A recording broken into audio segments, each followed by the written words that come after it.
আপনি গঙ্গা দেবীকে স্মরণ করে বলুন, সদ্য পাতক সংহন্ত্রী সদ্য দুঃখ বিনাশিনী সুখদা মোক্ষদা গঙ্গা গঙ্গৈব পরমাগতি। এই কথাটা বলে আপনি তারপর গঙ্গা পরিত্যাগ করবেন এবং পিছন হয়ে গঙ্গা দেবীর দিক থেকে উঠে আসবেন না, অন্তত 3 পা পিছন হয়ে গঙ্গা দেবীকে স্মরণ করতে করতে পিছিয়ে আসবেন, তারপর ঘুরবেন। এই হচ্ছে গঙ্গা স্নানের পদ্ধতি।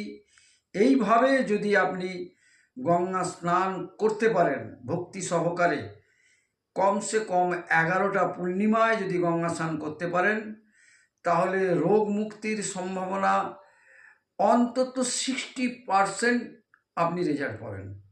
এটুকু আমি